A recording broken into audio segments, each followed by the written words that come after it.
Let's go. We in here. We in the building. This is episode, what is this, 57? Episode 57. Nobody put us on episode 57. We in the building. Yo, Faz adjusting the cameras right now. He's multitasking, so he is in the building. Don't think that he's not here. Faz here. This is your boy Dutch Real P.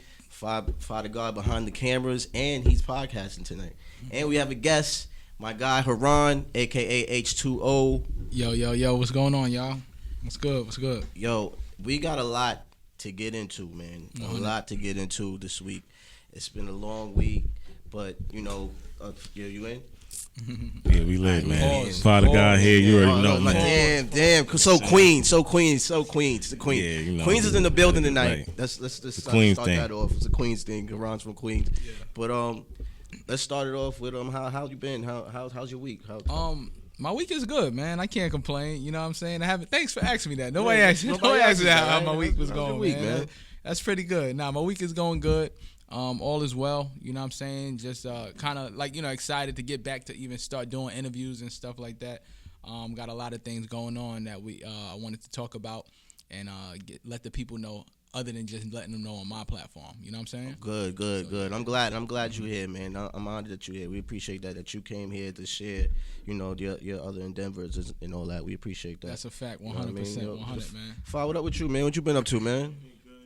Just grinding as regular. I see you got the Lloyd Banks shirt on. You know what I'm saying? PLK. Yo, when I come in with my Eminem tee, you better not make Listen, fun of me. nobody rocks Eminem tees. Yo, when I come in here with my Eminem tee, nobody rocks Eminem tees. Do not. There's been a lot of Eminem arguments I've been seeing lately, bro. I ain't gonna. Ever since that day we was talking in here, I've been seeing like on the street. They've been disrespecting Eminem lately. I don't understand why. I don't get it. I don't understand. Didn't you tag me in some shit? No, that was for Hov. Nah, that was for Hov. You see what the nigga said? Yeah, you see what the nigga? yeah. Nah, I tagged you about the comment the nigga said. Yeah, the nigga said because they say something about JB and Average, and some nigga. Like in his group, like his mad niggas from the South say, yo, we don't this dick ride down South. The South was going in on Jay. Like they were saying Jay-Z average? Yeah. He said Boosie's are Jay-Z. You know, like Boosie? They like, yo, you know what I'm How you saying? feel about that? How you feel? I feel that's kind of a little disrespectful. It's not disrespectful. Look, to compare, it's not because compare Little Boosie because you understand. I got a down south experience, so it's like. He is Jay-Z down south. To them. Like, to them. You know what? I can concur with that. Yeah, like down south. It's like he's really like pop down south. I went to school in Sacramento and like E40 and Too Short. See? Like, and out here in the Bay, like Mac Dre. You gotta get that. Yeah, what? We gotta talk about that. It's a little different. But do you think Hov is average though? I don't think Hov average. He's a little above average, but I don't think Hov is the GOAT like everybody say he is. Why not? Nah, I'm from Queens, so okay. That Nas? goes to Nas. I knew it. Nas, and then but I think Hov, he's a testament to never quitting. Mm-hmm. You know what I'm saying? Like it ain't about his lyrics. Like you know what I'm saying? I don't think even like Biggie and Pac, they was clearly in a better position when they passed away. Mm-hmm. Then Hov kind of stepped into that lane. You know what I mean? But I'm not a big Jay-Z guy anyway. Okay. Period. You know what I'm saying? I think lyrically, Nas is better, but Nas is a Queens dude. Typically Queens guys were overlooked, but we chill dudes. Like we just calm. You know what I mean? We don't do the rah stuff. Brooklyn and Harlem and all Brooklyn them niggas. You know what I'm saying? That's why they always hide for work. Yeah, yo, listen, my nigga, I need something done to him. Yeah. That's what we call you out for. We get the money, get fly, nigga. Queens get the money. But it's crazy because I feel like average. I don't think he's. That's wild. That was wild, Fa. Look, I give this to. Nah, he not average. I can't say that. I give this to the people though. As far as as Boosie being they Hov, I could understand that. You know what I'm saying, especially down there. Yeah. Boosie is big out there. He was just in somebody else just said something about Jay too. Yeah. People coming at Jay. Faison Love. I just watched the Vlad interview. Yo, he put him through the mud. More quote about that. But I don't. All right. So that's what more told me. Is I don't believe that. No, but you know what I'm saying? See, I got family that was around at the time, and they always said that. To me, growing up, you know what I mean? That wasn't him. All right, but look, hold on. That wasn't him. He wasn't. Dead serious. I'm not saying that. I'm not saying that Hov is the biggest drug dealer of all time. I wouldn't say that. Me neither. But what I got from the convo I had today was like he was saying. You spoke about it today? Nah, my man called me about the Faison. I'm Love. telling you, Faison. He's on. But he was making it perfect, and even the cuss that he. You could tell niggas wasn't trying to say nothing. But he said some shit as to the nature of, yo. He was watching, nigga. It wasn't like people like dying or people getting killed or shot or whatever since Jay-Z. Like around, like since he been around. So he was like, yo, I've been around in like the 80s. He was like, it was only one person that died. Like, you know what I'm saying? Ever since Hove. You know what I mean? Ever since Hove, it's been like killings. And I'm like, what? Like, how does that even? Nah, he was just saying that the crack. I mean, that's what came with hip hop. Hip hop was crack. It happened at the same time. So the crack. But what's that got to do with Hove? Nah, he wasn't talking about Hove with that. He was just saying as far as gangster rap. Period. It's like why niggas in the 80s it wasn't getting clipped and niggas was more gangster than niggas now. Yeah. Like Rakim and Eric B. He said Eric B. would knock a nigga the fuck out. Like he you know what I mean, he got a box. Niggas got it in, but 90s and 2000s because only one rapper in the 80s got murdered. Now Scott LaRock.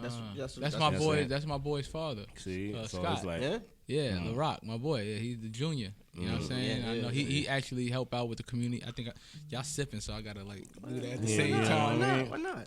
Yeah, man. So yeah, that's my dude.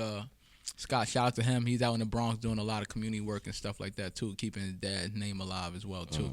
I ain't know really the back end story of that, but you know what I'm saying? You just brought it up, so yeah, that's the homie. Shout out to him. Connected, my guy. Yeah, he played ball too a lot. Like the basketball realm put everybody community together. Like exactly. You know what I'm saying? He used to be called the funeral planner. Like at Dykeman, that was his name. Like you would put niggas in the trunk. Like like and my nickname was. It still is. So I want let's get to. I want to talk about the beginning. I want to talk about the beginning. Yeah, you know the beginning, man. I want to know this beginning. Yeah. But I think I do, but I don't. You never. You know how Queens is with basketball. Yeah. So you know what I'm saying. Now for real, AAU is crazy. Yeah. What was your AAU team? Who you with? Rifles, NYC Finest. I played with Rob. NYC Finest. Shout out to Rob Diaz. You know what I'm saying? He helped me out. He kept me from getting a lot of tickets. Okay. Because he's a detective. So every year I get a detective card from him. I always wanted to play for him.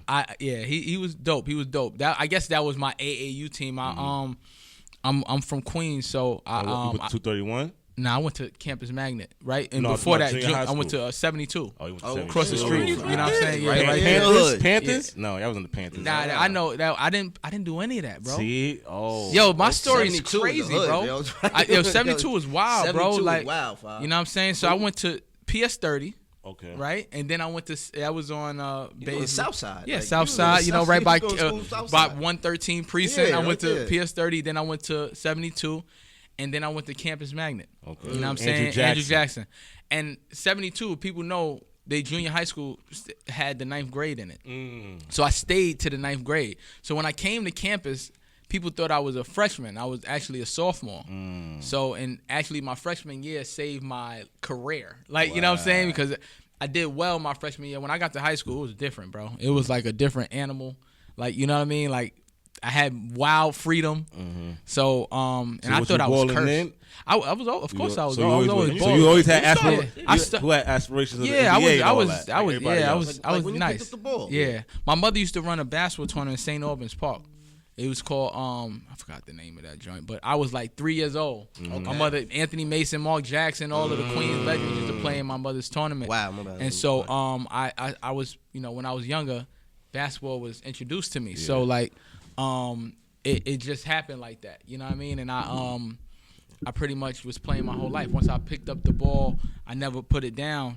Pause. You know what I'm saying? And I just you know, my mom just kept me in the loop. You know what I mean? And so going to Campus Magnet, my sophomore year, I broke I fractured my left wrist playing in Allen Gardens. Didn't play that whole year. My junior year, I broke my left arm. So I'm like, yo, this is crazy. Am I supposed to, like, you know what I mean? What's going on here? Like, I didn't feel like. So you ain't played? I didn't play. But I was playing, you know, street ball. Like, you know what I mean? In the summertime. Okay. So people like, yo, damn. So I literally only played my senior year of high school basketball. Wow. And I still and I made it to Division I still, from campus magnet. And you played for the legendary coach Charles Granby, the winningest coach in PSAL history until recently. Niclario Who still passed coaching. him? Niclario from Cardozo? He's still coaching That's though now. But they have good. You know what I'm saying? He don't be building talent like Granby do. Granby, he deal with the knuckleheads. You hear me? Granby he built basketball was easier for me. You know what I mean, from playing under Coach Graham, because nothing was ever good enough for him. Yeah. Nothing I did was good enough for him. So I used to be scared of him. Yo, he can. I went to Jack too, so you know what I mean. Junior varsity, he's always coming out with practice. Turner, Coach Turner. Scout. Yeah. You know what I'm saying? Pull your pants up. You know all that. you know what I'm saying? It was crazy. He was like a father figure. So I would literally have 30 points, 40, whatever, and it's whatever. Ain't shit. Ain't shit. You know what I'm saying? But he instilled real values into you as a man. You know what I mean? Getting a job. He used to say, KISS. That was one of his simple things. He was keep it simple, stupid. You know what I'm saying? KISS. He one of his terms, and I'm yo, that's some real old school shit. But he kept those morals, and in the early 2000s when everybody was still trying to do different shit, millennial kids, and he kept you grounded. Yeah. You know what I'm saying? And I commend him for that. You know what I'm saying? I don't get to give him his flowers all the time. And unfortunately he passed away when I was away and stuff like that. But shout out to him. God rest his soul. Yeah, he was over 40 years, right? He was there when my mother was in high school, bro. Wow. So and that's the reason why I went there. My mom was she made me go there. You know what I'm saying? I was going to go to St. John's Prep, and they was giving me a little partial scholarship to play there. And I felt like Jackson was a jinx because every year I was getting hurt and I couldn't play. And I'm see, you know what I mean? And then I went all out my senior year, and and I did my thing, and I was able to not get a scholarship right away, but I had to go to junior college route. Okay. And it was crazy, man. I went to Sullivan Community College. I went to Monroe, Rochester for a semester. I was gonna go there. My shit is crazy, bro. You know what I mean? If I had Division I aspirants. So you didn't get redshirted every time you? Well, when I played at Sullivan, and I did my thing there. I went there because I was gonna play prep school, right? Okay. I was gonna go to prep school, and so that's why when I was telling you, even in high school, I wasn't really too enthused about my senior trip or anything like that. Again, I only played 1 year, so I felt yo, damn, I only played 1 year. I gotta get another year. Get your shine. Get my shit. Even though I was honorable mention, all city and all that stuff, all Queens. But you I only played 1 year. I only played 1 year. That's crazy. Wow. That's so I'm crazy, yo, damn. You have an opportunity to play 4. Yeah. Remember, I went to 72. Yeah. I pretty 1 much year, so you went 3 years. So I was only in high school for actual 3 years. You know what I'm saying? And I'm yo, I need another year. Yeah. I didn't get that. It fell through, so I had to go to college right away. And my aunt was well, they have a good sports program at Sullivan. I'm the fuck, that's a Division III JUCO. Yeah. And I was fuck, how the fuck am I gonna get D1 from going to Sullivan, bro? Yeah. So I was fuck it. I didn't commit to there till after Labor Day. Wow. After Labor Day? After Labor Day, I went to school as a general school. The guy Tippy, shout out to him. Big Apple Sports. I had mad other schools before that, and I was yo, I ain't trying to go junior college. I want to go to prep. Yeah. So that didn't work out. So he's and my aunt's you got to go somewhere. So I go to Sullivan.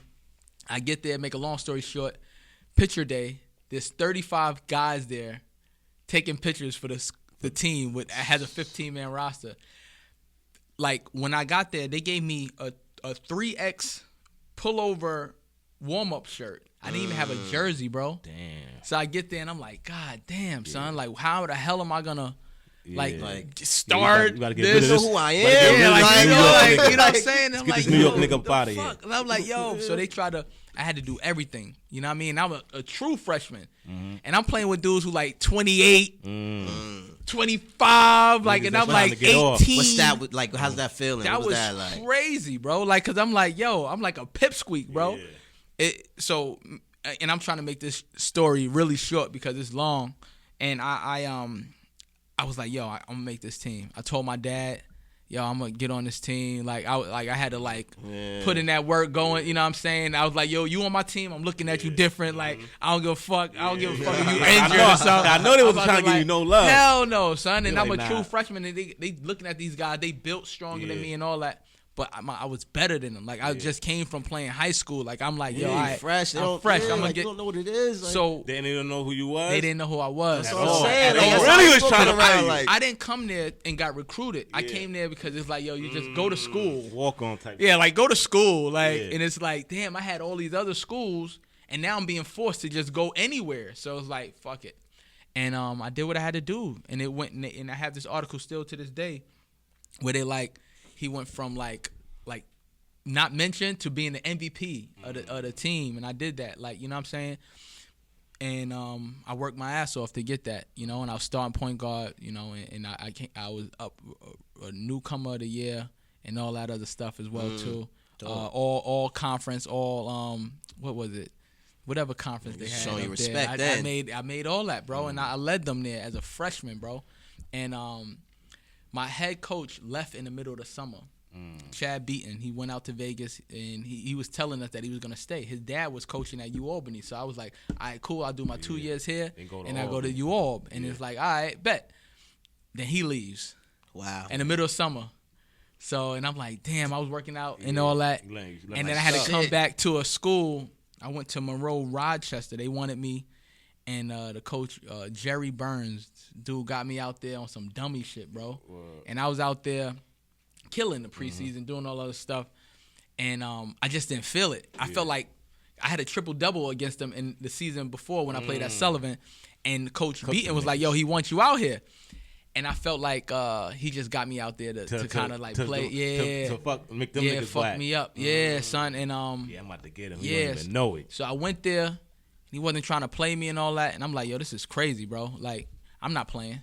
So I got a hardship red shirt. My mother was in the hospital at the time. It was real. And I had to sit out. I sat out. I played some of the preseason games.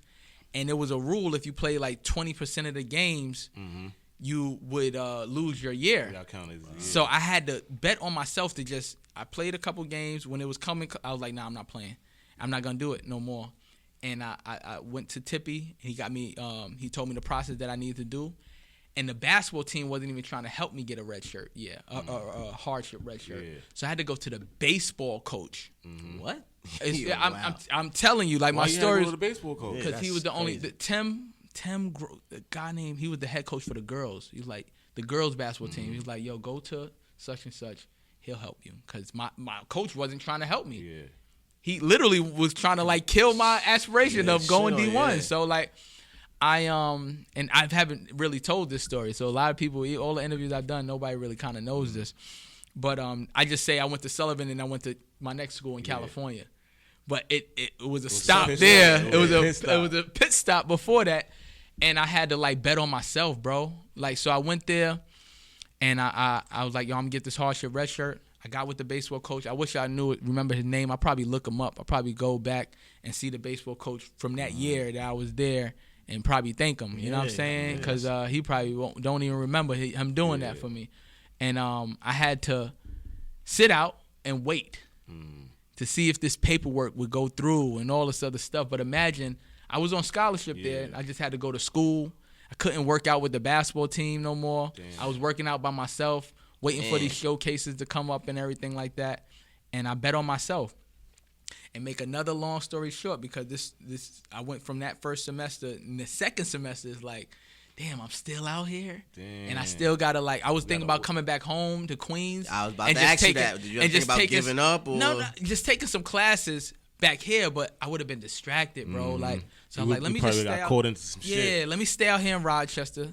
Just work out, stay low. It ain't no social media back then, so let me just stay low, chill, and all that other stuff. And you know, I'm gonna just keep working out. Got really big, strong, like was running. My mental was different, so I'm like, yo, next time I get some, I'm ready. So that spring, I went to I actually moved out of the basketball dorms that I was staying in.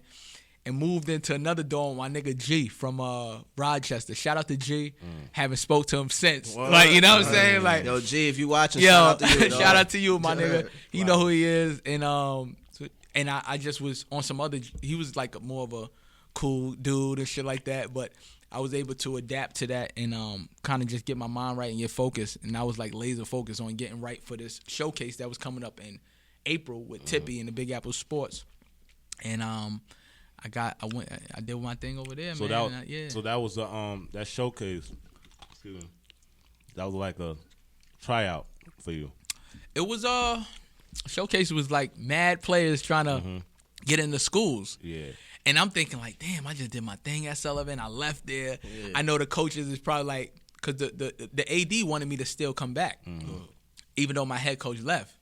Damn. And I know they like, yo, that's good for him. Yeah. You know what I'm saying? Like he thinking the grass is green on the other side. Fuck him. So I didn't worry about any of that. So the showcase was, I was playing. Some of the things that I did to stay in shape, I played in like the rec league. They got like an intramural league. Okay. You're like 50, 60, and they're like, yo, you play for the team. You should be. I'm like, I'm not on the team technically. Like, you know what I'm saying? Wilding on them dudes, but that kept me right. And it was a guy named Glenn, older dude. He used to play for St. Bonaventure's. An old guy. He used to come to the gym, and he used to like pass me the ball and work me out. Like, I'm just thinking of this right now, so I couldn't remember. Dope. Like this, something like I didn't really even remember my journey to even. Man, telling the story as it goes. I like son. That. So like it was crazy. I just remember Glenn. Like Glenn used to come and pass me the ball. We used to do drills, and I used to talk to him about playing D1. He was like maybe 50 something or maybe even 60, but he was definitely instrumental in my recovery to getting over this. So at the same time, I'm sitting out. I still don't know if I'm even gonna get my year back. Yeah. So I didn't. I went to the showcase. How many years you supposed to have left at the time? At the time, I would have had, this. I only would have used my one at Sullivan, so I would have had 3 years. Yeah. You get 5 to play 4. You get 5 years to play 4, so you get a red shirt year. You know what I'm saying? So this would have been technically my red shirt year. If they would have put that I played more games in there, it would have fucked me over. Yeah. Even if I scored nothing. If he put me on that roster and said I'm still playing, still, and it would look like games played but did not play, like did DMP, and he could have tried to and I would only had 2 years, but I would have never made it D1 because I wouldn't have had a year. Yeah. I only had the Sullivan year. You ain't do nothing this year, and then. And I'm trying to explain that, so it would have been a bigger thing. So I went to the showcase, did my thing, and I went to a school I got picked up for LA City. So I go to LA City, and I'm playing there. I went out there for summer ball, so they actually had me come out there a little bit earlier. First time I ever been to LA. But not to cut you off, what year is this? It's like 2004. 2004. Oh, you in LA? 2004. Yeah, 2004. Okay. I'm in Cali for the summer. I remember that name. Yeah, it's LA City. They was very big and prominent in California. Yeah. So I go there. Coach named Mike Miller. Nigga was crazy, bro. It's 110 degrees outside, and we in the gym. He turns on the heat and has us doing jump stops, literally like jump stops, with our hands in our ears. Yeah. He's like, put them in your ears like Bullwinkle. And I swear to God, I'm like, yo, what? Yo, what am I doing out here? How the fuck I go from that to this? I went to Sullivan and I go there, and now it's the summertime, and I'm like supposed to be, going into the next year, and still I don't know if I got my year back either. Yeah. So I'm like, yo, this guy is crazy. It's like July. August season kind of starts, bro. Like, yo, this is wild, son. You know what I mean? My first time in LA, he was so crazy, bro. And he got indicted for some shit too, man. What? It was some wild shit dude was doing. Like, he was wilding. But if you was a big guy, like 6'8", he used to have Panda Express, like coupons to go to Panda Express for free and everything. And he used to say, okay, here, Clarence, 6'8". Here's your Panda Express, right? Here's your Oh, you're a short guy. You're a little guy. No, you don't get Panda Express today. Yo, it was like, yo, what is going on here? That's crazy. This is real. I'm telling you my real truth. Like, this is crazy. I couldn't make it. Mike Miller. Like, it was crazy. He knows who he is. And again, so I'm like, yo, I started working out, doing this other stuff. Then I'm like, I can't play here. I'm not going to sit here and play for this guy. This guy's a maniac. Yeah. So I tell my guy Tippy, like, yo, I'm not going to play here. He's saying, well, you're not leaving California until you find a school. So I'm like, I bet. So we played in like some summer league games. And Coach Wendell Westbrook, he was the coach. He was like the assistant coach, black guy, Wendell Westbrook. I'm gonna look him up after this. I'm getting all these juices back in my head right now. He let me go. Like he would let me hoop. Mike Miller didn't coach the summer because you couldn't coach. As being a head coach, you can't coach the summer league games. Yeah, okay. So when Westbrook, boom, boom, boom, let me go and shit, I'm killing, and I feel good, and then I have to go to practice with Coach Mike Miller and stuff like that, and it was like. So, so now showcases. I told Tippy I'm not going to play there. He's like, all right, cool. You still gotta go find a school. So Coach Klein in Ranch, it was a school called Chafee. I get a call from a coach, and again I'm staying in the LA City's like apartment for the players who are not from there and stuff like that. Some bullshit. I was on La Mirada and Vermont. And downtown LA. And so Coach Klein calls me. I didn't know who it was at first. He gives me a call. This is when Nextel was out. We had the shirts and shit like that. And my boy Buck used to always play on my phone and shit like that. Like, so Coach calls me and he's like, hey, this is Jeffrey Klein from Rancho Cucamonga, California. I'm like, the fuck? Like, next Friday? Like, I hang up the phone like, what the fuck is on my phone? Like, so he calls me back. Hey, this is Jeffrey Klein. This is how he sounds. And I'm like, yo, this guy's playing on my phone. So then Tippy calls me like, yo, you say you want to leave and you're playing on the phone. The coach is calling you, blah, blah, blah. I'm like, oh, that's a real person? Like, you know what I'm saying? So I called him back and pretty much made arrangements to go out there and work out and go try, like, pretty much, like, it was an open run. It was just like a basketball run. And so I go, he sends me a ticket to go to fucking, like, it was like the Blue Line. He got, like, different, like, so I go from the city of L.A., like, an hour and a half out, like, maybe 2 hours on the train to Chafee in Rancho Cucamonga, California, bro. Wow. So I go out there. Craig did live. Move far. He got him out. Pops got him up out of there. Yeah, it was at it. Like, Pops you got him up out of there. Yo, you go to it's a whole nother. So you see mountains and all this other stuff, and it's like, yo, this is a real place. I always thought that was some fake. Like, nah, it's real, like son. They made that up. It was definitely. I played there, bro. It was definitely real. So like. I get out there and the Coach Keller, he picks me up from the train station. He's like, "Hey, what's going on?" And it was just the energy was so different. I'm like, "Yo, this is cool, man." Like, it's not. I treat it like a player. Yeah, right? like remember, I got used to playing for Coach Gramble. He was like tough love, like you know what I mean. Then I go to Urban Community got right. He's strong on our little boys. So then I go to Sullivan and I have Coach Beaton. Remember, I was the 35th man, and then I had to come. So I had to keep working my way. And then I go to LA City, and this guy having me doing Mike Miller. I'm like, yo, Mike's is crazy, by the way. What the fuck is going on? Is it me or is it? I know it ain't me. I just did this at Sullivan, but now that's seeming so far long ago. Like, and so then I go to Chafee, and I go to the workout. And Darren Collison is there. Like, you know what I'm saying? He went to Andawana High School. He wound up going to UCLA. And I'm playing against him and other players and shit like that. And I played terrible. I was awful. Like, you know what I'm saying? My first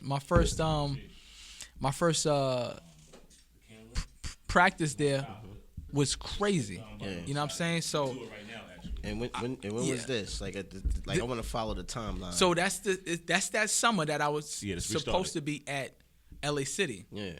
That's that time I was supposed to be there. Okay, so you just flipped. I just left. I had practice that day, so I had to put all my eggs in this basket to be like, yo, I'm going to just, wing, like, fuck it. Bet on yourself. I'm betting on myself. Mm-hmm. So I go out there, and I'm playing, and it's open run, but I'm playing like a robot because I just been working out with these guys for the last month, doing picks and roll. And they playing all of the game. We just playing up and down, just open run, like you know what I'm saying. So it's like just relax, play ball. Yeah. But I couldn't do it, son. I'm in there like I got a wide open three, and I'm like bounce faster than the post and looking crazy. So the first practice, son, first workout, coach was like, hey, I don't know. He called Tippy, like, I don't really know about this guy. And I felt it, though. Yeah. And I'm like, damn, I didn't do shit, bro. I ain't hit a jumper. I want to ask you, not to cut you off. Yep. West Coast players, right? Because West Coast players and East Coast players, they play different, for sure, right? Yeah, for sure. So how was it out there? Like, what was it like? Like, we're the best out here, nigga. Nah, so we they was soft to me. Yeah. You know what I'm saying? Like, you said it's the mecca of basketball. It's easy for us to play basketball anywhere else. That's a fact. The other part, the mechanics of it is harder for us. Yeah. I think that process. So, you know, ain't fucking with us. It was a little easy. I'm like, this is this or this is that. Like, I got a good story about that because when I first played at UCLA, I played against UCLA, but that's a little bit deeper into the story. Like, so Collison was there? Yeah, Collison was there. Kevin Love? Kevin Love, he just left. It was Aaron Afalo and Balamatu, all them dudes, okay. and Jordan Farmar and remember them guys. That. So but imagine I went there and I go then and I didn't do well. So I'm like, fuck, I can't go back to LA because I just missed practice. This guy wouldn't give me a free coupon for food, let alone now he's not going to keep my spot. And I have all my stuff there. So I'm like, yo, Tippy, I ain't do too well. Like, I need another shot. So coach allows me to come back the next week. Yeah. So I go back to LA City. I'm staying in they hotel, like not the hotel. I'm staying in the apartments and shit like that. And I'm just not going to practice. Yeah. Damn. So I'm just like, fuck this shit. I ain't going to practice. I'm going to just wait till my next week, and I just was watching mad Allen Iverson highlights and shit. I'm like, yo, I gotta get right. So I went back that next week, killed that shit. Fucking went crazy. You know what I'm saying? They're like, this is the play I was looking for. So he's like, yo, I want you to come back, go home, get your stuff, fly back out here. Literally like another week or two. It was like August 14th or something like that. Came back out there, was working out.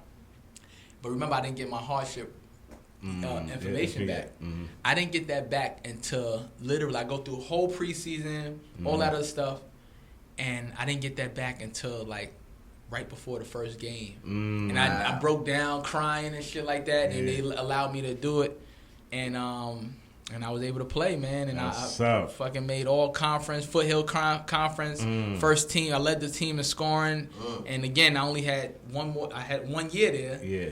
You know what I mean? As a sophomore now, but I went through all that shit to get there. So, and then, that December, my mom passed away. So I got the hardship red shirt, but it was real because my mother was really sick. Yeah. But they use that usually when you can't focus and stuff like that, and it went through. So thanks to the baseball coach at Monroe Rochester. Yeah. Shout out to Coach Burns who did some dickhead shit to me still.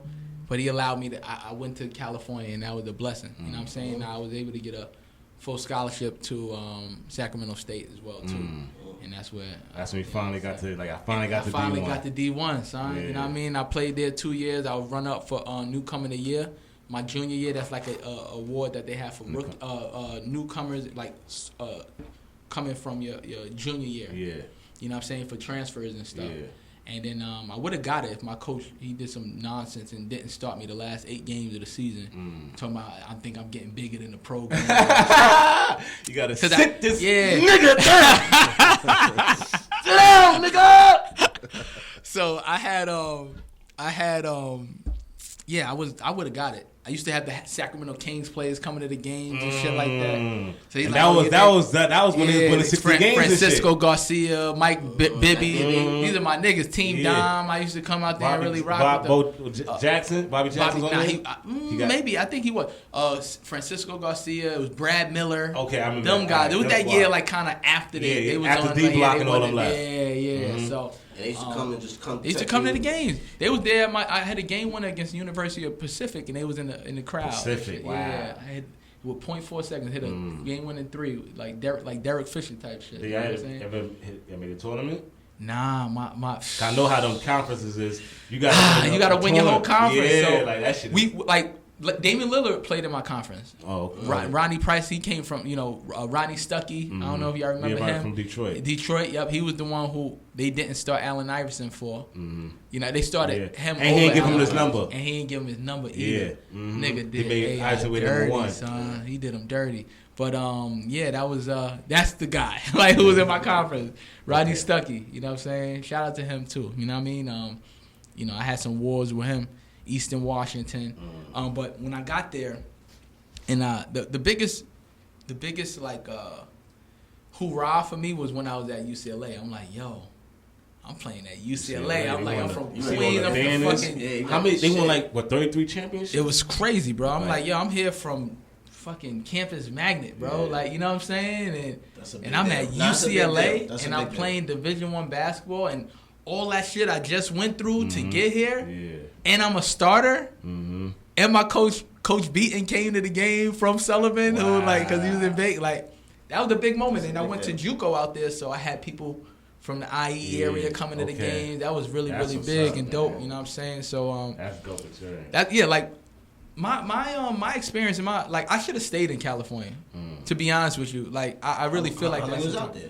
I was out there, I kind of grew up out there. You know what I mean? Because I went to, after the year I did, and I went to junior college for that year, then I went to Sacramento, and I kind of, you know what I'm saying? So, stayed out there a couple of years afterwards when I was playing overseas. And then I came back to New York. But if you think about it, being away from the last time I really spent time in New York was in high school. You know what I'm saying? So I kind of went backwards after going forward. And all my friends and the relationships that you made was in California. So it wasn't really in, New York no more. You were up there, and it was a little bit different. So it wasn't the same energy that you had. And a lot of your friends, they kind of don't know the new energy of you, so they'll keep you in that same frame, and they're nigga, you changed. There you go. Fuck, nigga. I ain't changed. Why you speaking proper? Why you speaking wide?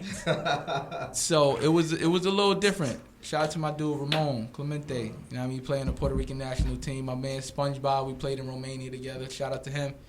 You know what I'm saying? 101 king. So after college, you just went straight back to New York? After college, no, I didn't go straight back to New York. After I finished up, I stayed in Sacramento a little bit longer. Did you get to the draft after? I got drafted by the... Matter of fact, I did go back to New York. I went to Albany. I got drafted to the Albany Patroons. Okay. That was the team Phil Jackson used to coach in the CBA. Okay. And I was the second player ever to get drafted from my school to that league. And that was like the D League then. Yeah. You know what I'm saying? CBA was still trying to stay alive and all that other stuff, but a lot of legends came from that league. And I went there. I was their draft pick. They did me dirty though, son. I went out there, worked out, do the blah blah blah. They went through training camp. We're gonna set up with your agent to come back here for the season. Get your stuff from Sacramento. Never called you? Never hit my agent back. I had Jarrett Kearns. He was my agent. He was a new agent, and we got swindled and everything. He was Ramon Sessions. He was also his agent. A few years later, so he got better with time. Yeah. But with me, he was a rookie. You know what I'm saying? So I got screwed over, and so that was my first experience with the pro game, and I'm like, yo, this is crazy. So I went back to Sacramento because I had to finish up one more semester, and I worked out there and was working out. And then my boy Troy, he was an alumni at Sacramento State. He got me my first gig in Romania. Yeah. And, is that the first place overseas? Yeah, because I see you in a couple places. Yeah. Well, I know CBA paid, but that's the first time you get I went overseas. Off of playing basketball. Really, really playing ball and shit like that. Fire. Other than the hood shit that I would get money from. But and I did that, played 2 years there. And then everything was bounces around. Wait, hold on, brother. Hold on. We gotta ask you, man, because this is Nobodyputuson. We gotta know. You was overseas. You from Queens. That's different. What's the feel like? What's it like? What's the groupies like? It's different. Yo, I was scared because they used to do back then it was like WhatsApp. Not WhatsApp. It was Yahoo Messenger. Remember how we had like AOL? They had Yahoo Messenger, and they were like, "What's your Yahoo?" And I'm like, "My Yahoo? What the fuck?" So I used to have my Yahoo. You give it to one person, the whole city has it. So I'm getting messages all night. It kind of what the fuck? I feel you. I'm like, yo, it's crazy. Like, I don't know who the fuck this is or anything like that. But it was wild, man. Like, you know, so it was crazy. So I gave it. You give it to one person, they give it to their friend and their homegirl, and then all these people was hitting you up, and then it's like young fans, like literally fans. Right. Now, I'm like.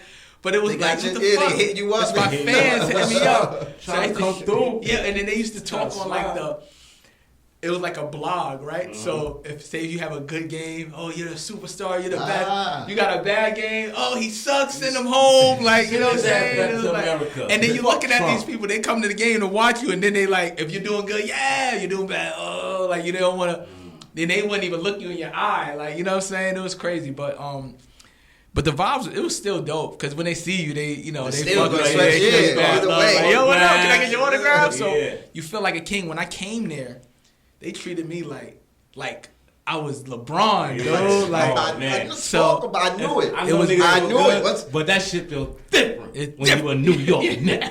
You see Stephon Marbury, that nigga, he's not coming back. I'm not coming back. He's played a decade more in China. Yeah. When niggas thought he was done. Like, they were like, he's finished. He can't play no more basketball. He got a museum ambassador, got a key to the city. He got a museum, Fa. Kind of fucking museum, man. He got a statue, bro. Yo, he's the man out there. So, you know, it was dope, man. That time, and you know, and women was cool and everything. It was great. You know what I'm saying? Was basketball different? Because, you know, like now, you see how hard that you had to work to get where you wanted to get? Now you got social media. You think it's easier for these basketball players in these schools when they something happen? Like, hell yeah. Like, it's easier because it's a whole different process. Like I had to even go, like, to keep in touch with agents. I had to like get in touch with them on Facebook and all that other stuff. And if I could, like, Facebook, this was all kind of new. It's new. Yeah. So it wasn't like, you know, the thing. But before that, you had to get emails. Mm-hmm. Yo, it was harder, man, it was son. And without having like a real good agent, I used to have to sit. I used to sit in the crib when I was in Sacramento and sending out like 200 to 300 emails a day to different agents. Damn. All day, like finding them. You got to get them. Go to Eurobasket.com, and I'm like I'm going to France, and then I'm like, okay, get that email. I'm typing them all in. Sending out mass emails. Damn. And then you had to even send them out personally, like one by one, so they don't see that it's a mass email. 300 emails a day. This is stuff that people don't really realize. So that's why, like, even, not to jump all around, but when I'm helping out artists and stuff like that, I know how it is as a player, how I had to grind and get to. So that's why, like, when people like, yo, H be helping out, like, because nobody else really do it. Yeah. You know what I'm saying? So that's where it comes. But people don't ask me that. Yeah. People be like, you know, why do you do it? Like, I don't never get asked that. Like, and it's a simple question, like, why do you do it? And then I can say, because I was in that same position, but in basketball. You know what I'm saying? And that's why I do it, because no one else is going to help you out. No, without asking for $1 and all that. Imagine somebody like, yo, I need help with this. And they expecting the bag, and they didn't even get you anything. Yeah, like, you know what I'm saying? So as an agent, you're an agent, and I'm paying you to get me a job. You don't give me a job, I still have to pay you? How does that work? Makes sense. Right. So if I get you something, then you get paid, right? You know, like, why am I paying a retainer and this and that? Yeah, that don't make sense. What? That doesn't make sense. And a lot of managers and people do that. What's the bag look like? What's the job? Like, you know what I'm saying? What job are you gonna get me, bro? Like, what can you get me? Like, and a lot of people don't do that. So it was like, overseas was like being recruited every year though, because it's not like the NBA where you sign 5-year deals like Anthony Davis, $190 million and shit like that. If they had the concept of overseas, these players would be playing a lot harder because they're playing like their lives dependent on it. Like, you know what I'm saying? So, you know, and some people think it easy. And even now, like to this day, when I'm on a court, say if I'm playing record, like, people would judge me on my now. Like right now, where I'm not putting in nowhere the work that I know what takes it in. But like, that's the mindset that I have to keep. That's why I gotta stay in shape. That's why I can't go on the court. Because if somebody goes on the court and bust my, I'll bust that nigga H2O ass. That nigga suck.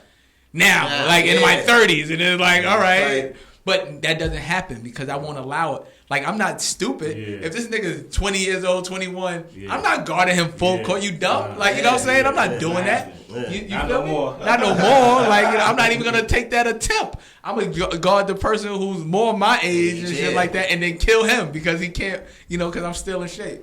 You know? I also like you into a lot, man. Like you got the Ballin for Peace. Yes, sir. You coach. Yep. You know what I mean? So how that came about? How like the Ballin for Peace? Well, you do a lot of celebrity games and all that. Ballin for Peace came from me and Buck used to do like the Queens Week. I don't know if you remember that. We used to do that Roy Wilkins and shit like that, and we used to give back and do like a basketball tournament. That's like 2007, 2008. We did the first game at Bello Park. Bello. We snuck in there, had no permit, no nothing. We gave out $1,000 to the winning team. We collected team fee and all that other stuff, and we actually did it and brought it back this year. In 2020, we did it at 150 Park. They did the courts over and all that. And we gave out $5,000. Shout out to Team Sean Bell. They won. We had 12 teams. They won in Gertz. They won everything. Sean Bell. Late entry. He hit me up that night before. It was like, yo. And I had one more team available. That's crazy. Signed them up, and they took it. It was dope. But make a long story short, we brought it back after like an 8-year hiatus. And it was dope. And we had the cops out there. Everybody came out there. Media. It was pretty fire. So Ballin for Peace pretty much came from that. It was for all the senseless acts of violence that was going on in Queens. My boy Mark Arrington, who played with me at Campus Magnet, he passed away. He got shot up in Hollis when I was in Sacramento. God rest his soul. And I just wanted to do something positive when I came back to Queens. And I started, we started Queens Week. It was Queens Day, then it went to a week, and then back to a day. And from there, I started Ballin for Peace. 2014, that Mike Brown and Eric Gardner situation happened, and like, damn, this is crazy. Everybody doing peace marches and rallies, and like, yo, let me do some basketball, like, bringing people, uniting them through sports. Because I don't care what color you are, if you white, you Asian, you Indian, you on that court with me, we trying to win. That's a fact. So we taking that team concept of team sports, it to be a better place for the whole nation, but nobody wants to do that. And so that's my message: peace through sports. Yes. You know what I'm saying? And that's so. But I'll be lying if I said I knew it would have kept going all these years, because I just thought it was gonna be a one-off. But I got the response I got from it was insane, son. I had Jim Jones, Mac Wild, Little Mama. I had Steph Lover hosting the event, like Kel Spencer, all these people, all these influencers. Fred the Godson, God rest his soul, he was there. Loaded Lux, Math Hoffa had Murder Mook, all in the same day. Like, my boy Graf, you know what I mean? I had him perform at halftime, and it was dope. And that's where H2O Music came about, because I started doing the halftime performances. And I had Graf doing, people like, yo, Graf back. And I'm like, he never really left. But you just got to stay tuned. But he was just dropping mixtapes. Yeah. And I'm like, yo, you know what you got to do? You got to do concerts, bro. And I said, you know what? I'm going to do it. And we put that first one together, and it was the last show at Santos Party House. We had over 3,000 people there. Wow. We had over 3,000 people there. We had Smack White hosting it. Smack was the host. We had Bun B come out, Chris Webby, Joe Buttons, Murder Mook. The list was insane. Wait, so my man, hold on. So how did you get into because you balling, then you promote, like you're doing promotion at the same time, then you got the coaching, how did you do? How'd you pull that off? Queens get the money. That's how I pulled it off, man. Queens, we think about bread every day. I don't care if you making $100 a day. I don't care if you making you're trying to make more money than you made yesterday. That's a fact. Every day you wake up with that same mentality, and a lot of Queens people get that. Like, you know what I'm saying? And we not flashy. I don't show we don't show our money and shit like that. That shit corny. It's corny to do that, actually. Like, facts. Yo, I got it. Like, that's how you get raw. You know what I'm saying? Like, you know what I mean? You won't know if I got $2 or $2 million in my pocket. Real talk. Every day of my life. Like, you know what I'm saying? I will walk through my life acting whatever. I don't have a dime. You know what I'm saying? Think broke. You know what I mean? That's the best way. Make that bread. That but is the best way. At the end of the day, you got to do more. Like you got 24 hours. We got the same 24 hours. Yeah. So if you use it to sleep or lay on your couch and twiddle your thumbs all day, that's on you. I'd rather work out. I'd rather make phone calls and how I can connect with different people all day. I hit you up, yo, we doing the show. It's still on for this week. Da-da-da. This is what I do all day long. That's a fact. And I still get to get my work in and grind and, and do what I got to do. So when people say, you doing too much, I be like, nah, I'm not doing enough. That's a fact. You know what I'm saying? Like, I'm not doing enough because you're still able to talk to me and tell me I'm doing too much. You know what I'm saying? When you're not able to talk to me, then I'm not doing enough. Yeah. You feel me? Exactly. You feel me? You can't even touch me if I'm doing too much. You feel me? So at the end of the day, we gotta grind, and I'm not here to be like, yo, I'm doing this and leaving the hood or this, that, and the third. Nah, you putting on. I'm putting on for people, and sometimes it's like they won't even give you the credit for doing that. People will see what you're doing. Until you die. Mad whack. Niggas is dead. God support him for the film. Yo, Say, put me on. I'm repping that cycle. That's a fact. You know what I'm saying? And you don't get it, like you said, until you going, and that's whack. Like, that's why I try to show all my people love. Yo, shout out to you, da-da-da, thank you, my God. And it feels weird. Like, niggas be like, yo, this nigga fake or something? Like, nah, I'm probably the realest nigga you know. And it'll be whack when niggas be like, yo, that nigga's on my dick, son. Yeah. That's the whack. Why niggas do that? I hate that. I'm like, yo, see, son, like, I don't be showing love to niggas, boy. I love to you because you now I'm on your dick. That shit be whack, boy. Now I'm on your penis. Because I'm showing love to you. Y'all niggas is crazy, bro. Like, do Born for Peace or H2O Music got anything coming up? What you guys doing? So nowadays? H2O Music, we doing the every Tuesday. We do the lives right now. You know what I'm saying? I'm about to do a hip hop panel called The Breakthrough. Okay. So people listening, y'all probably gonna steal it now anyway. Anyway, it's called The Breakthrough. We're gonna do a panel with a couple different I got my dude from Sony Records. He's gonna be on different radio personalities and helping these artists break through the industry. Like, you know what I'm saying? Other than like just putting out random music, what to listen to, whether, hey, maybe I should go with what's rocking right now just to get my foot in the door and then hit them with something else. Boom. But we got to, how we get that hit? How do we work that record? What do we, so those would be the questions. And I have it'll be like an hour, then I'll do another panel as well too. But that's going to happen with H2O Music. So we got the lives going. We was doing the DJ takeovers as well on the Instagram live. We're gonna start doing that again too, until we could figure out what's going on as far as event wise. And then with Ballin for Peace, we got 4 toy drives coming up. We're doing one in Queens. It's a drop off spot. I don't have the location, but I'm doing that with my boy Rain Check Live and my homegirl Natasha Williams. She's actually gonna be running for city council person for Queens against James Johnson. This is my man James. Shout out to James. And my boy Tim Terrain. They all running. It's like, damn. That's crazy. Is there a way, because we I can run. Yeah. No, we got James. I might have James come on next week. We might have James. Yeah.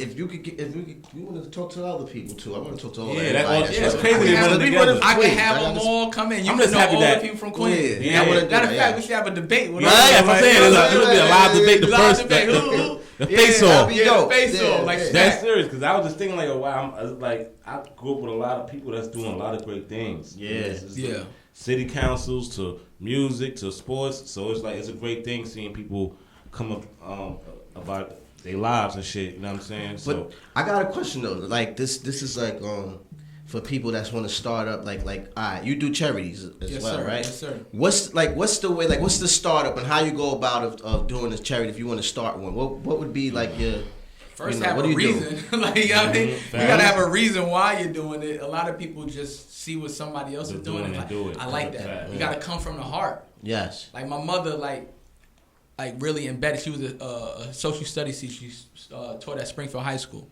for over 25 years. Wow. You know what I'm saying? God rest her soul.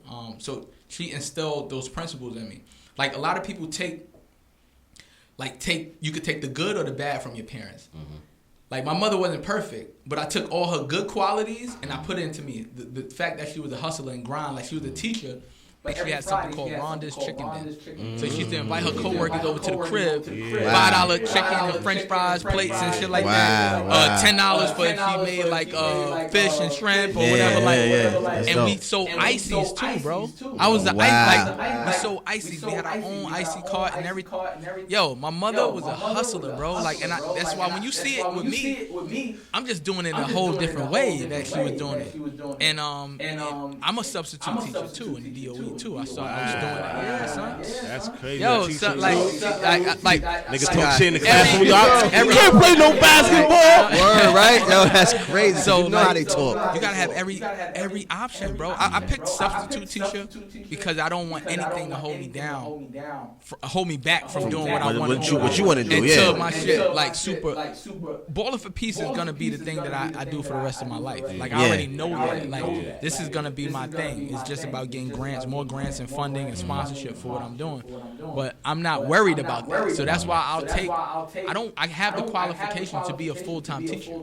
But that would be my everyday thing. And I don't want, you know what I'm saying, all the hours in the day. Like, nah, if I could work 8 hours for somebody and I can't do that for myself, then I'm losing.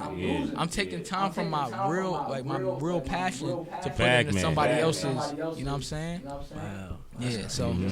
Yo, you're amazing, man. I love your story because your story is dope. You know what I'm saying? And it's dope, and I feel it. I feel you. And then, like, just to find out that you're a substitute teacher at the end of it, too, is crazy. Like, I didn't even expect you to say that. And, all right, so you link up with the artists. How did you do that? What made you connect, you know what I mean, and decide, like, yo, I'm going to be a promoter, like, do promotion on the side as well? Like, so sports and entertainment is alike, yeah. So like, you know what I mean? If my formula too is like I used to watch wrestling a lot. So like, I still watch. I still be on it sometimes. So like, Vince McMahon is like my genius. He's a genius. Yes, he is. Yes, he is. He's a fucking genius. Like, what would Vince do? Like, you know, that's how I be thinking. Like, people don't give somebody credit like Vince McMahon. Nobody give Vince his credit. A lot of people don't. No one gives me like, yo, this guy's old. He needs to die. It's like, what the fuck? Like, this guy's a legend. Like, he's the GOAT. Like, you know what I'm saying? Like, for him to do that and still during the pandemic, still like have WrestleMania and actually, not to cut you guys off, but in the pandemic, Vince's audience, the way how he has it set up, is the best. Is the best. I'm not gonna hold you. Like I watched the basketball games, you know, I watched all the other sports, but the way how he has the arena set up with the screens, those shits look like he got creative. Like you there. Like a lot of people was staggering during. He switched it up, and he adapted, and it kind of worked to his favor. Yeah, because all you need is the eyes on the TV. Yeah, you got the stage. 100%, and Vince did that. You know what I'm saying? He definitely did that and made it acceptable, more acceptable to doing stuff like that. But at the end of the day, like I take I took some of that and put it to what I'm doing, and so I don't even really like it's not stressful for me. So it's the same grind that I did with basketball, but now I put them into my events, and it's like, yo, I'm gonna give it my all. Like I can't half-ass something that I'm into. Right. You know what I'm saying? If I'm really into it, for me to half-ass it is it's a slap in my face. Like, you know what I mean? Like. It's almost like me trying to make a team, but still, it's my event. If that shit falls, people go, oh, this nigga, that shit whack. You know what I'm saying? I fear being called whack. Like, you know what I'm saying? So it's like, that shit is dope. Even though if they don't even give it to you, you know you did some dope shit. You know what I'm saying? It's like, yo, I know that shit dope, nigga. Like, I look back and I'll be like, yo, damn, I did that shit. Like, I be looking at the memory shits be coming up on like Facebook, like, yo, that's crazy, right? I looked at this girl like, damn, all the motherfuckers came out to my event, like, you know what I'm saying? And I still get that feeling, like when you lose that shit is gone, like, you know what I'm saying? It's like, what am I doing it for? That's it's a passion. I got that same passion that I have for basketball for what I do with my events and giving back to the community, like, and there's no greater feeling to have more people happy. You know what I'm saying? The biggest act is being kind to somebody. Like, you know what I mean? Like, that's how I feel. Like, you know what I mean? Like, we can all hate. It's easy to hate. Yeah. And I put up a post the other day. I said, got it from my boy in Atlanta. He was like, choose your H. Either you're going to hustle or hate. You know what I'm saying? Which one you gonna choose? I'm like, I'm gonna choose to hustle. I ain't about to hate. Yeah, we don't do that. that. I hate on somebody. Yeah. The energy that you use to hate on somebody, you could have been putting that toward your hustle. Right. You could have put that same energy, like, hustle, for that same text or whatever you had to put out there, that energy. You could have texted somebody like, yo, hey, I'm trying to do this non-profit. I'm trying to do this LLC. That is like, a big fact. But you rather say that shit whack than this shit, like, so, but not to get off topic, how I got into the music realm was because I did the halftime performances at Ballin for Peace. Yeah.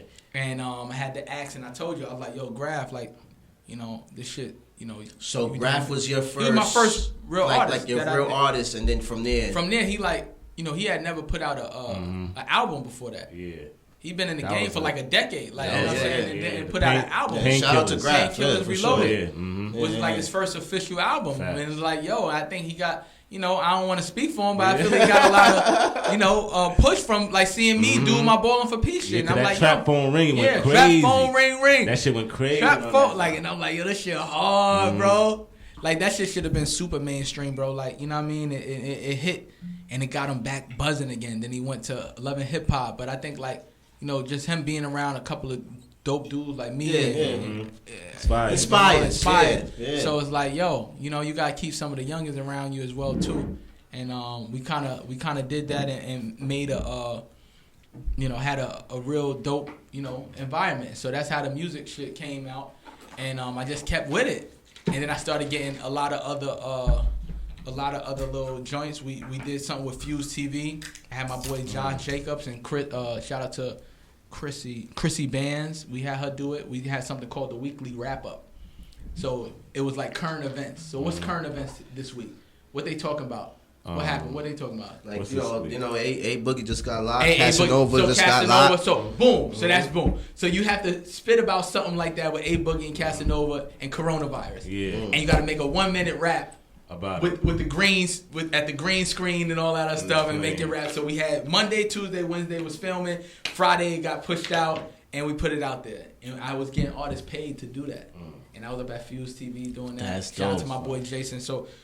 But the thing with me is being dope at so many different things is like, fuck, sometimes it's like, oh, shit. Yeah. Like, I got this shit going on, so I give this energy to H2O music, and then it's like, oh, fuck, I got the Ballin for Peace. So it's like, and then you try to put you in place to do something, and you ain't doing it. Like, I can't release that garbage that you just did because it's going to go and not work. Yeah.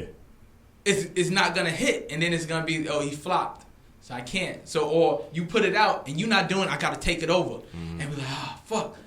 So that be the thing. But, I kind of try to do things strategically. I don't be rushed with these different projects. But, during the pandemic, I was tired, bro. Like, before this pandemic, I was, like, getting burnt out because I was doing so much. And, I kind of learned over this pandemic, you don't make money with your money. Yeah. Right. You make money with other people's money. Facts. You know what I'm saying? I'm trying to live like that.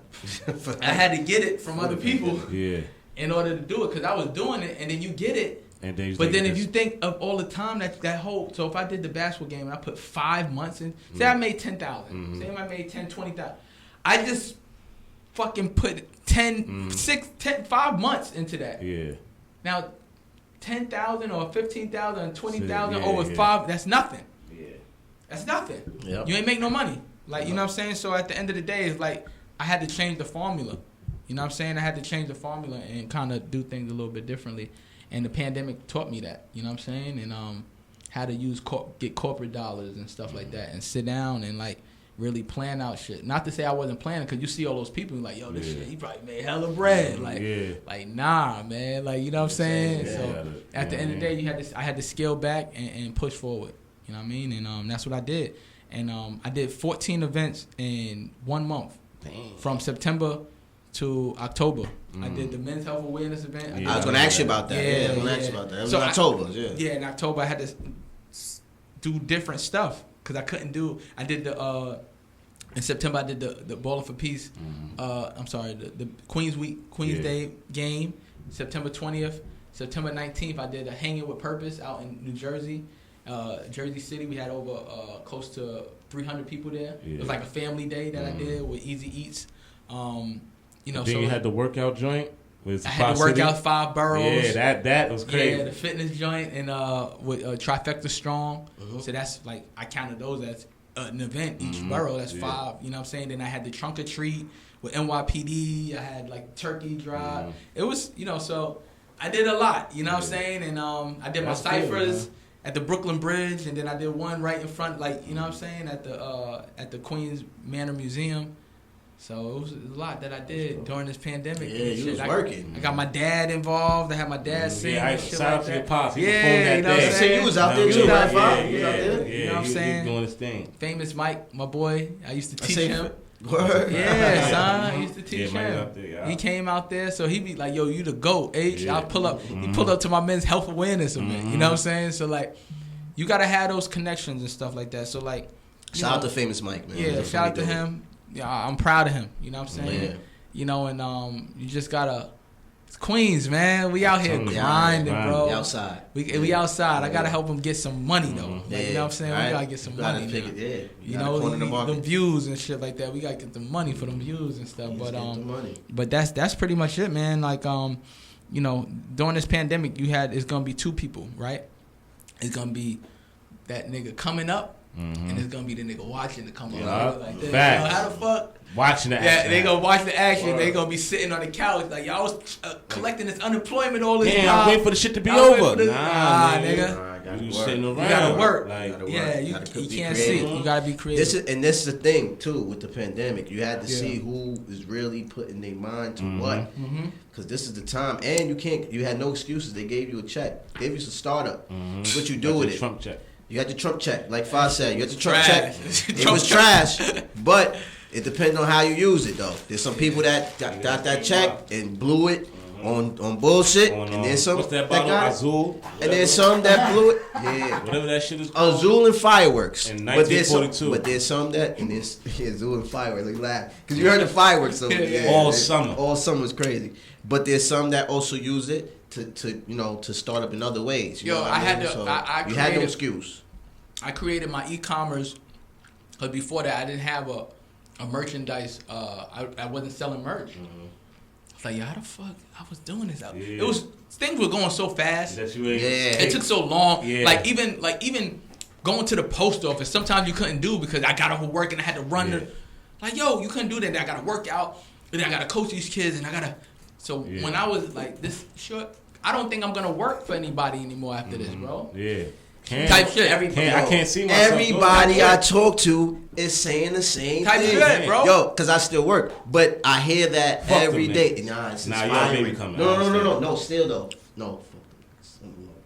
But no, it's inspiring though to me because I hear it every day. Everybody's saying the same thing, and you gotta understand, we going into it's 2021.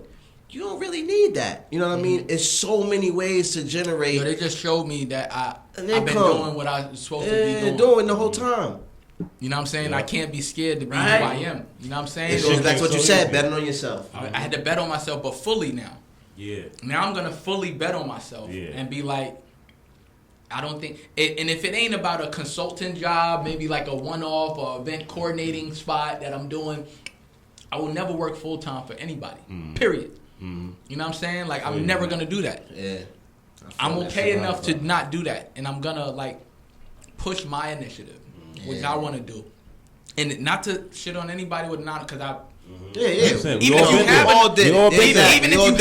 if you have a 9 to 5, use that money to do what you want to do. Yeah, don't. I hate when we do the 9 to 5. They come home like, damn, I'm broke. My nigga, because you come home and you just go watch TV and do the shit you gotta do. You can't be putting shit to the side. I forgot. I'm a certified referee too. So high school games and all that. This guy amazes me. This guy amazes me. I'm like Jamaican, bro. You know what I'm saying? Like 3 jobs. I got 10 jobs. Teaching in September and refereeing Impact in the summer. I was doing the sub-teaching.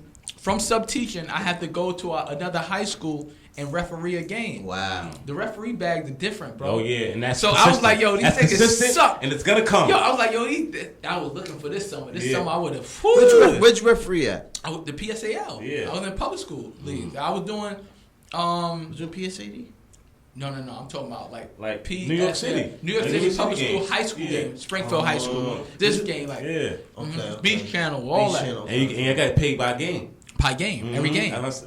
My man, Varsity, you probably know JV. my man, cause we played an Impact and everything together. Voskini, he's a referee too. Probably by face. I just got in. I did a playoff game this year. Niggas like, yo, how you just get in and do it? Cause I know the game, bro. Yeah. I played it my whole life. So like, I got a 92 on the referee test. Niggas be taking that shit like they be taking the car, like the drive and filling that shit. Passed it first time, bro. I used to be substitute teaching, practicing, like doing my going over the test, doing the answers and all that shit like that. When I'm into something, I'm on it, bro. 100%. Yeah. I don't care if I was at a school a decade. I know what I gotta do to get shit done. Yeah. And that's one of my biggest attributes, bro. Is that like I don't quit. Like like Nipsey. Like Nipsey was like, yo, the only thing he didn't do was not quit. Mm-hmm. He ain't the best. He just ain't quit. You know what I mean? At the end of the day, that's that. I want to ask you too, because we're talking basketball. What's your top 5 basketball movies? Of course, the movie. One. Of course, I was in. a hard one, man. The one I was in. The movie too? Yes, Yeah. but wait, Nah. I seen you. Love it basketball. Love it. Like, nigga be calling me Omar F. Yeah, you do though. You got the eyes. You know what I'm saying? Yeah. Was you in the movie? I was in Uncut Gems. I knew I seen you. Okay, so I knew I seen you in a little cut. I seen you. I had the the Adam Sandler stole the ball from me. That would never happen in real life. So I was acting like I did a great job. Like you know what I'm saying? Yeah. But I had a cameo, but it was a pretty big cameo. Yeah. Because he was looking for the diamond or the thing that Kevin Garnett took from him. Mm-hmm. And all the energy was on him walking into the practice facility. So the next thing that happened was me on the screen, like, hey, and they came just ran come to and steal started- the ball. so Yeah. that was big. So I had niggas from elementary hitting me up, and when they released it, it happened on Christmas Day last year. They re-released it like in the middle of the summer with the pandemic. Mm-hmm. So I was getting people hitting up from. So Netflix, it's on Netflix, and I didn't know. Yeah. So people, yo, you're in Uncut Gems, and I'm like, yeah. Like, you didn't see that in Christmas, and it hit me like, yo, son. But everybody was home. Yeah, now niggas seen so it. So more people saw it. Home, And it was the #1 trending movie during that time. It was. During the summer? Yeah. But when I watched it, that was the first time I watched it. It was on Netflix. And I'm like, yo. I seen it in the theaters. Yeah. So I'm like, everybody like hit me. I'm like, why they keep hitting me about Uncut Gems? This shit came out 6 months ago. Like, but then Shorty was like, yo, this is on, check it out. It was on Netflix. And I'm like, oh, shit, we got to rewatch it and shit like that. So it was like an artist releasing the deluxe album on another cover. Like, so that's dope. I just got more people hitting me up and it was pretty fire, man. But back to the movies real quick. Loving Basketball, Coach Carter, Above the Rim, I'm about to say that's Hoop Dreams, and what's the one with Soul in the Hole? Ed Booker Smith. Soul in the Hole. That's a tie between that and the Air Up There for me. Yeah. Blue Chips. I like Blue Chips. Yeah. Blue Chips is a good one. I like my #1, and it's not even a movie. It's N1 Street Ball. Oh, N1. That was fire. Shout out to Skip to my. See, even that, like people, I use my Street Ball nickname. I didn't even get into that. Like I played in Hoops in the Sun. Mm-hmm. That's why I got my nickname when I came back from Roman. I had 57 points, hit 12 threes. And Hoops in the Sun. And Hoops in the Sun. Spring League. G-Stacks gave me my name and it went crazy everywhere. I know we about to wrap this up, but yeah, so that was that, and yeah. Damn. What about Dykeman? I played against Kemba Walker, and we was wilding back and forth. That's on YouTube. Damn. Kingdom versus Bengals All Stars. You see me and King. Now say that again for the people. Kingdom versus Bengals All Star. H2O versus Kemba Walker. That's on that. They got over almost like 30,000 views and shit like that. Yeah. I had posted that, I like that by myself and shit That's like fire. that, but Fire. yeah, son, I was really out here, man. Like man. I'm still out here hooping, but don't judge me on my today. You know what I'm saying? Judge me on my yesterday. You know what I'm saying? We gotta wrap up, but before we wrap up, I always ask this: 5 years. Where do you see yourself in 5 years? 5 years, I see myself doing the same thing that I'm doing, but bigger and better.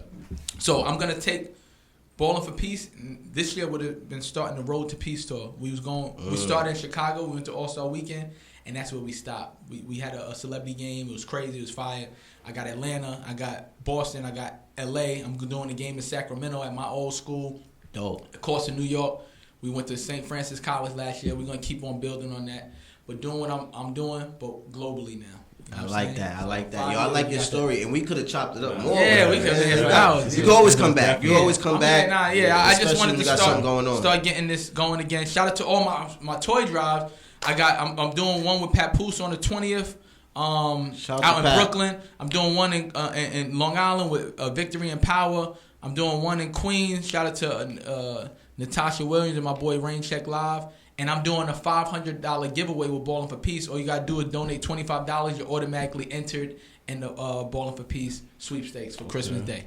Got it all. 25 Cash App. Everybody where you can find you at. And all find me H2O 5 Ballin for Peace BALLIN the number 4 and the word peace H2O music _H2O basketball and ballinforpeace.org.